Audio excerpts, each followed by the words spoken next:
unfortunately, when there's a problem with pet food, it takes tens of thousands of animals dying before anyone will do anything, before anyone will say anything.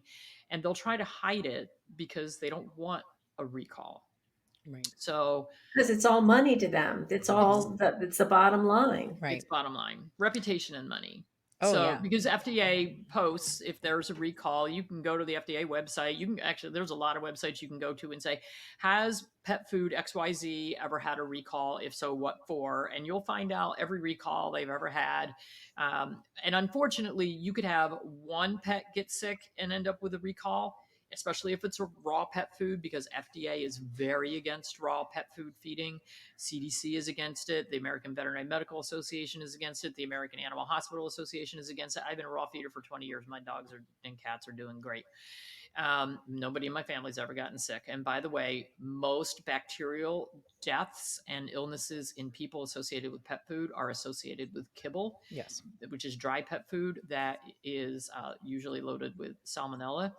But they don't test that very often unless they get a lot of complaints. So in December of 23, so just a few months ago, Mhm. a woman by the name of Kelly Bone, whose dog, her service dog, died from the vitamin D recall or vitamin D toxicity. Mhm. The dog died 2 weeks before the recall came about, and she was mad. So she started this Facebook group, and she doesn't even have a dog anymore.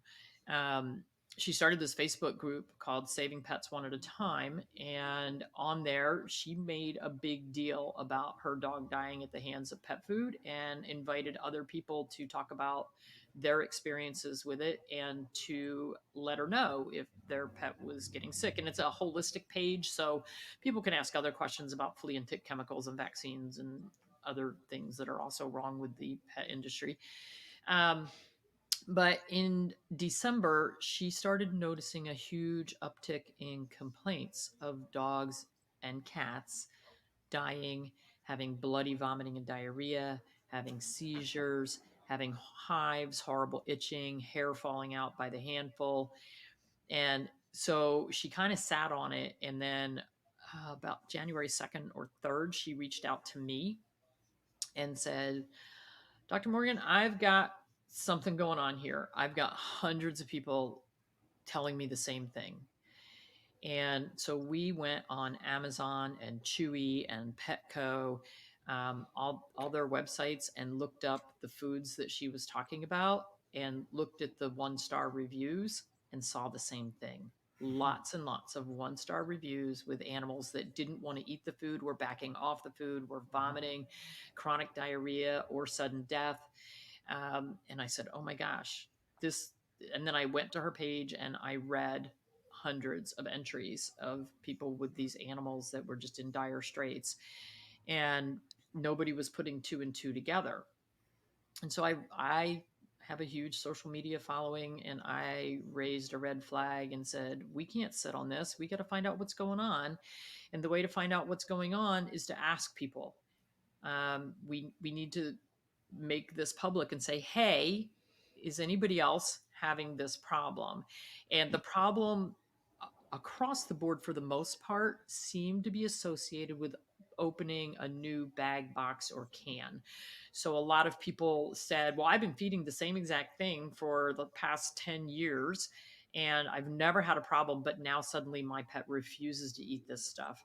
And there were so many sad cases where people were like, my pet refused to eat it. I doctored it up with cheese. I doctored it up with boiled chicken, and then they ate it and then they died. And, talk about feeling guilty. It's like, I just convinced my pet to eat poison Mhm. or something toxic and they died. Yeah. Or, people reporting spending thousands and thousands of dollars in the emergency rooms trying to save their pets. Right. Most people care more about their pet's health than they do their own health, you know? Right. I mean, it's so devastating, and it's just common sense. If they just sit here and do some research themselves or listen to Mhm. people like you that have done it, and you know what's in the real pet food, why would you even feed that to your animal once you know that?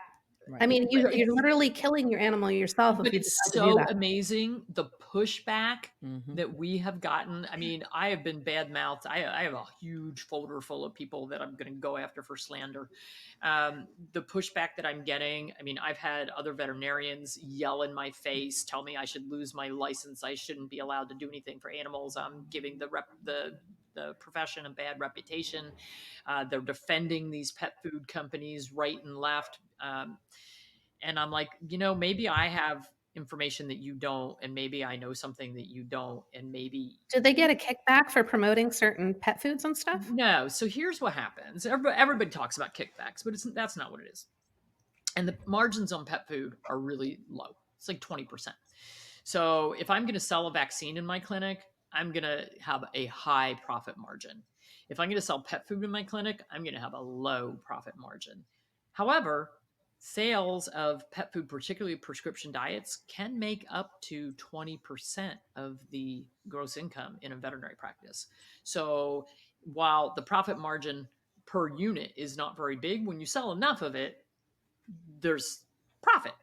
And associate veterinarians who are paid on commission, they get zero commission on pet food.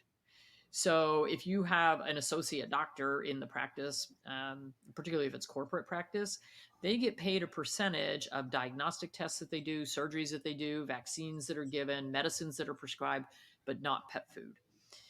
The problem is that the veterinary schools and the veterinary conferences are sponsored with big money Mhm. from all the pet food and pharmaceutical companies. It's the same with Yeah, medical just like our doctors, medical with any industry. industry.